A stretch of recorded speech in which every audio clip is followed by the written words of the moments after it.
Welcome back everybody to BeamNG.drive, and today we're dealing with the 1989 Chevrolet Caprice Wagon Woody. No station wagon in the 80s or 70s or before in the US will be complete without some fake wood trim. And yeah, this is a mod, so it's not 100% like the standard vehicles in the game, but it is still pretty damn good, especially in terms of detailing and yeah, crashability. It's got a couple of extras in the boot there, which, even though obviously that doesn't really matter in terms of crash safety or anything, especially since I don't think they have particularly all that much in the way of weight, it will see whether or not any of the people that would be in here would get thrown out or anything, because a lot of these station wagons back in the day had extra seats in the boot, like a people carrier would. So yeah, that'll be interesting to see. But regardless, let's take it around the suspension map, part of the grid map, and see how much punishment it can take. Now this does have quite soft suspension, but it is quite weighty. Unfortunately, I do not have much in the way of details about this car, it being a mod, so I'm not sure about the weight or the horsepower or the torque or anything, so I can't really tell you about that. But regardless, it's going to be just see what it can do, or what it can take at least for this part. Oh, bouncy, bouncy. Not sure if the oil pan will be or the oil pan damage will be included on this mod. I'm not sure if it's been updated or how old it is. Well, the radiator's already gone. Being quite a low revving engine, it shouldn't overheat too quickly. Although we do have some steering issues already, and the suspension is having a bit of a wobble.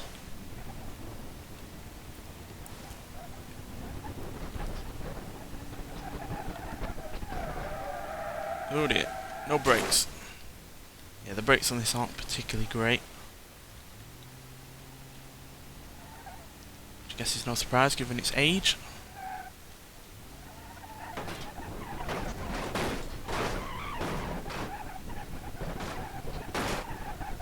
There goes the hubcap.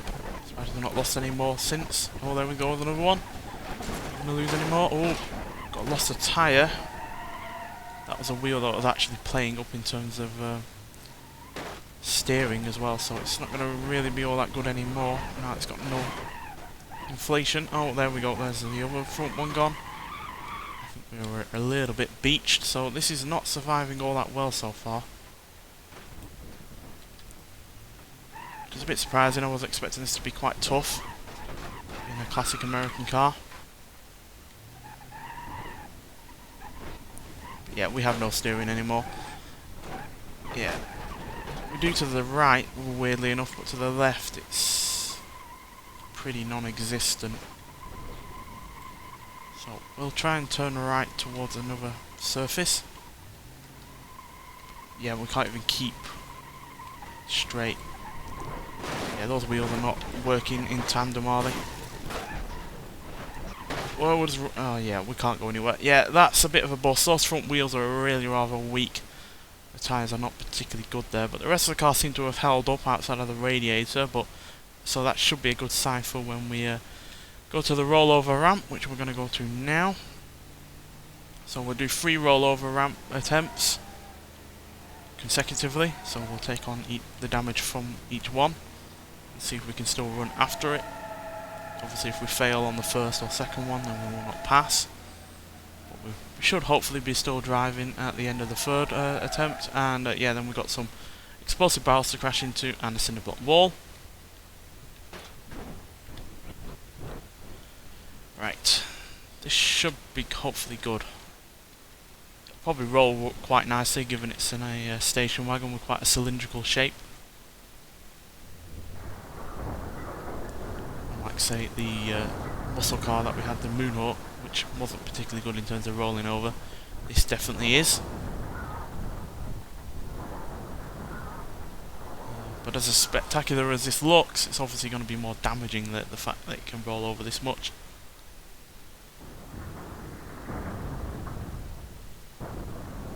The radiator's gone again.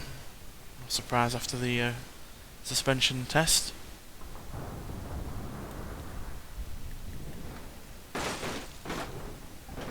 Well, one of the wheels is completely out of sync with the rest of the car, But the rest of the car held up there, despite the fact that it landed quite heavily on the roof on multiple occasions. It was pretty good. Yeah, the steering is not, again, 100%. That's one of the weak elements of this car then, clearly. The steering. Then again, steering on even a car in this form, in standard, was never particularly good. Really rather vague steering in these kind of cars back in the day. Heavily reliant on power steering, and yeah, that made them more convenient to drive, but it also made them really rather, you know, uninvolving as well.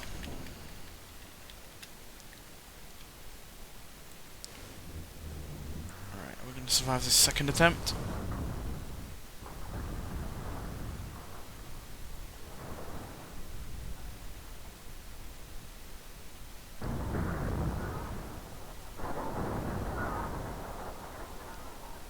Bounces up into the air like it's nothing. Not that there is no actual weight behind the mod, because there is. But I think the softness of the suspension and then the fact that there's quite a fair few soft elements to the bodywork just means that when you've got all of those forces going through them, they're easy to, you know, transfer into kinetic energy as well as just, you know, impactful energy as well. So yeah, those wheels are not looking great. That rear right is wobbling, and the rear left is pretty much in the same state. Right, let's see if we can survive this third and final one. If we can actually get up. And we'll bust a tyre already, again.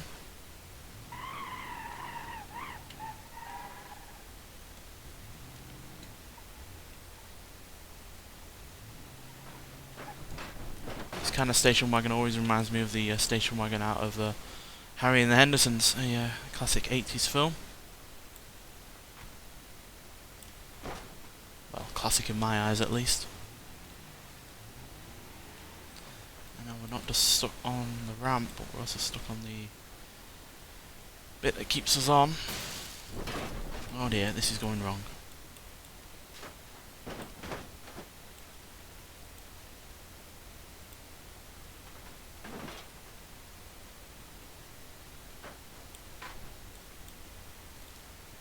Come on, you can do it.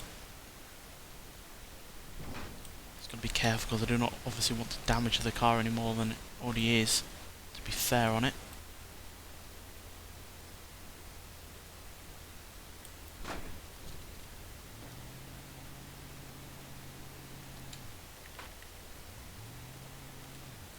You get no grip on this metal whatsoever, and that doesn't help either.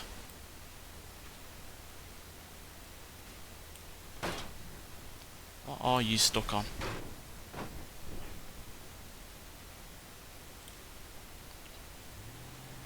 There we go. I do apologise for that being a bit really rather fiddly. That's just the way it goes sometimes. Some cars are more difficult to get on here than others, which is to be expected. It's not something that manufacturers make allowances for.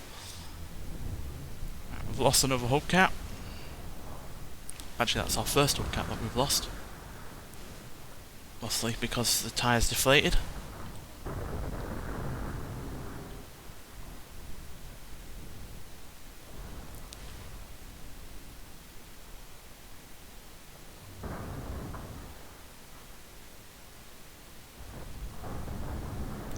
Well, it's certainly not gotten off lightly with these rollovers, but on the whole, you have to say the safety element has been gotten away with that fine.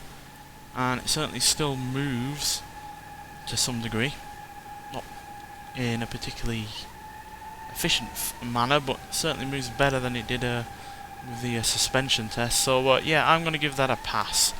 It looks a state, no doubt about that, but it's a moving state, and one that, at least in terms of passenger safety, seems to be good. So yeah, I'm going to give that a pass, but that is a quite a messy car. I imagine it would not survive a fourth attempt. But nonetheless, let's get to the crash hard explosive barrels and see what this happens with this. Now, being a mod, it might go skew-if and be quite broken, but a good sign of a well-made mod is that it can survive this, quite frankly.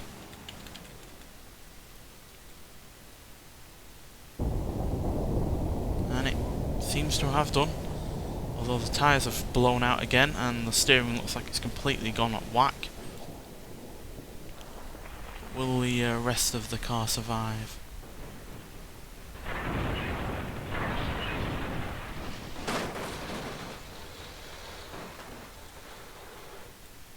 Well, it seems to have done. Come on, let's roll you over. Yep, that seems to have survived reasonably well. It's taken a hell of a lot of damage on that rear left, but where most of the passengers would be, or at least most likely the passengers would be, is yeah, perfectly fine. Obviously the car does not really drive anymore. It's with its wheels completely busted up. Yeah, it's not turning right. Not really turning left either, so yeah, you're not going to drive that anywhere, but you should hopefully survive it. Let's see what happens against a cinder block wall. Now this being a bit of a tank, it should just blast right through. But will it blast right through with the rest of the car being in reasonable condition? We'll have to see. Oh, that's my fault. I spurred off to the right or the left by accident. Let's try one more time.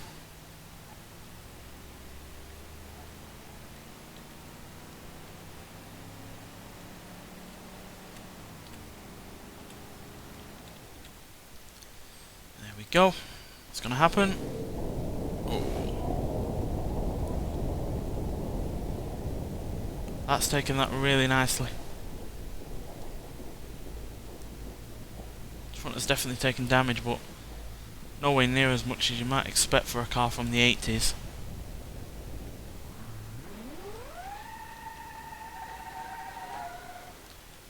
Again, one of the wheels has taken a hell of a lot of damage, but the rest of the car seems to have got away with that fine. So, yeah, overall that's a 3 out of 4.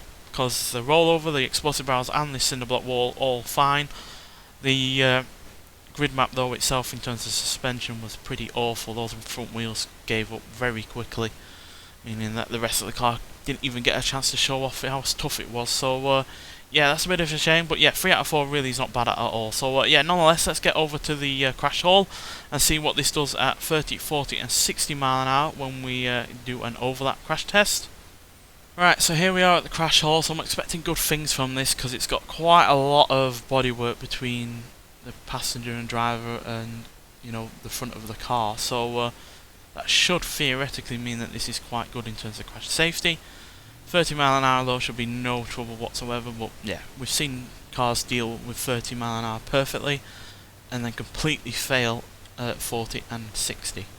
Less so at 40, but yeah, definitely a lot of cars have fallen by the wayside at 60 miles an hour. So yeah, let's see what happens at 30.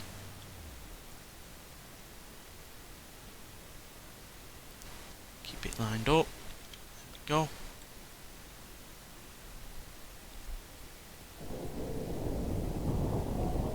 Well, that crumpled up a fair old bit more than I expected at 30 miles an hour, but you can see that the car has overall dealt with that fine by the fact that not even the driver's side window has smashed. The door has come out a little bit, but I guess that's to be expected from a car like this, which is undoubtedly a body-on-frame vehicle, not a unibody, so that's fine. But yeah, the rest of the car has taken a fair bit more damage than I expected. You can tell this is a bit of a mod, though, by the little bit of a jankiness there with the visuals. But yeah, overall, that's past that fine. Right, let's see what happens at 40 miles an hour.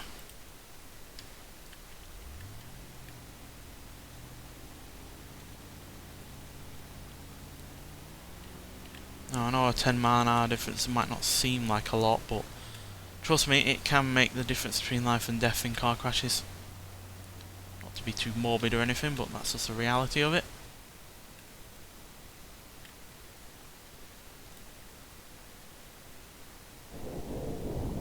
Oh, yeah, a bit more punishing there, but not by much.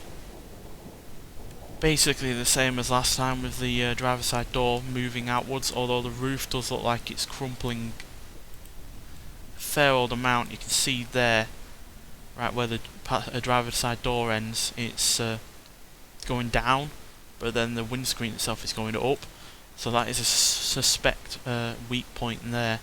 But the rest of the car's dealt with that fine, so yeah, 60 mile an hour is going to be the make or break for this car, so let's see what happens.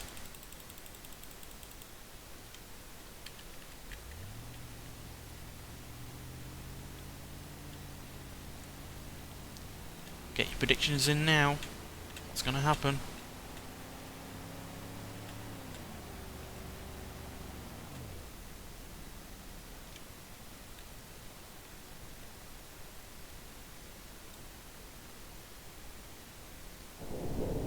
Oh, pain. Lots and lots of pain. Yeah, I guess that was kind of predictable, to be honest.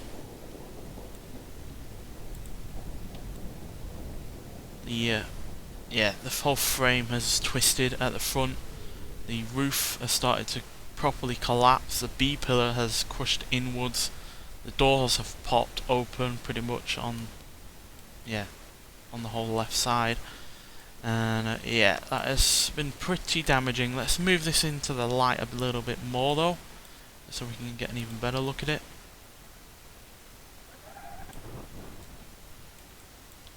A little bit more. So yeah, as you can see, the B pillar there has completely crushed inwards, pretty much. Well, it's on the verge of going completely inwards, but it has started to bend inwards, which is why the doors have failed. But yeah, the whole driver dash wheel has all come inwards as well, limiting the space of survivability. So yeah, quite a sizable impact there. I mean, even the rear window has gone. That shows how much energy has just gone through the entirety of the car. Even the passenger window has gone as well, which you wouldn't expect given that didn't really take much of the hit there. But yeah, that's pretty much a failure, but still 2 out of 3 ain't bad. So yeah, I'm on the whole impressed by how well it dealt with the 30 and 40 mile an hour impacts. And given that, yeah, most US roads, for instance, where this car would only have been sold, are only at about 30 or 40 mile an hour, then you have to say that that is overall a reasonably safe car. Right, so yeah, let's get onto the highway and see how this deals in with 2 cars that are about the same kind of weight and size, and then one that really isn't. Right, here we are at the highway, but unfortunately there are no weight stats for this car, so I'm going to have to kind of guess. So I'm going with a Blue Book, the big version, the big powerful version in fact. So yeah, hopefully this will, you know, be the right kind of weight really. So yeah, let's see what happens. Now, this isn't a particularly quick car by any means, as you can see, especially with that automatic gearbox, but should get up to 60 before we have an impact. Oh, I forgot about the other car. There's me being stupid as usual. Yeah, because it's quite a powerful car, it's bearing all over the place.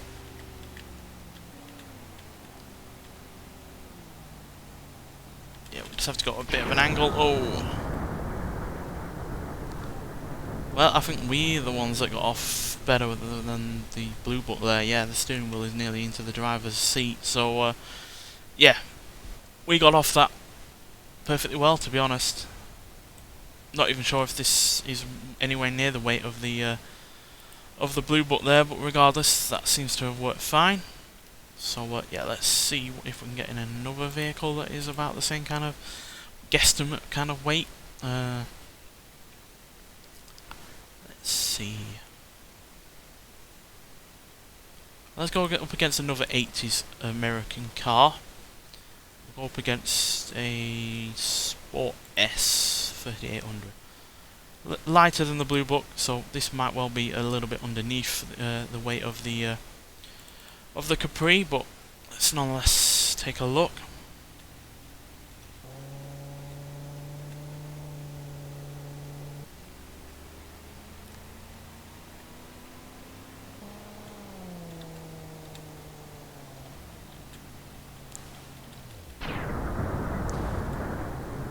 Yeah, that's fine. In fact, again, I think the other car is the one that got off that worse. Because look at their driver's side door compared to ours. I'd say mine would be the one to be able to get open, and that would be firmly stuck. So yeah, this is surviving these really nicely. I am surprised, to be honest. So yeah, nonetheless, let's get to the stop moving there, Soliad. Let's get to the proper big bruiser. Let's see what happens when we go up against something that really is a lot heavier than we are. I don't think we've gone for a D series recently, have we? We might have, actually. A van. Oh, a van. No, we went. No, we didn't go up against a D series last time. We went up against a camper van, didn't we? Right, let's go up against a D series then, and we'll go for. Ooh, what should we go for? What's weighty? That's 6'3". That's 5'9". 5'7". Ooh, 8,664 pounds. Let's go for this one.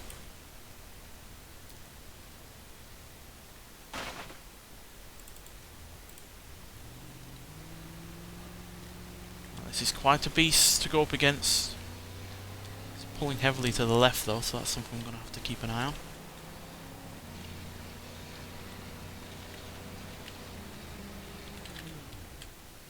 Well, it's not a perfect crash because obviously we're quite over to the one side, but regardless. Oh! Painful. Extremely so. And we've both bounced up into the air.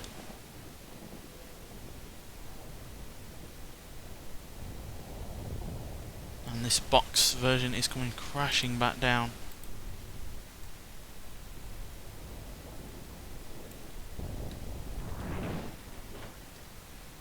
Well, the box truck, even though obviously it's been ruined in terms of engineering wise, or the drivability, because the engine and the drive shaft is gone, has got away with that fine. We, on the other hand, yeah. Our engine is dead, which is the least of our concerns, to be honest, but yeah. The steering wheel is right up against us, so that'd be a fail. Obviously, the crash forces alone would be quite deadly, I imagine. 60-mile-an-hour impacts are rarely survivable, especially in older cars, so yeah. That would be a fail, to be honest. So yeah, but then again, 2 out of 3 ain't bad, so yeah, 2 out of 3 here, 2 out of 3 on the crash haul, and 3 out of 4 on the at the grid map really means that overall this is a 7 out of 10. So not a car with has done this well with flying colours, but overall a really rather solid mod and a really decent car overall for the age of it, and yeah, and the fact that, you know, it's, again, even though it's a 1989 car, is no doubt based on something even older than that. So yeah, overall I am impressed by this. This is easily one of the better mods out there, even if it is quite old at this point. But nonetheless, thanks for watching, and I'll see you in the next one. Bye.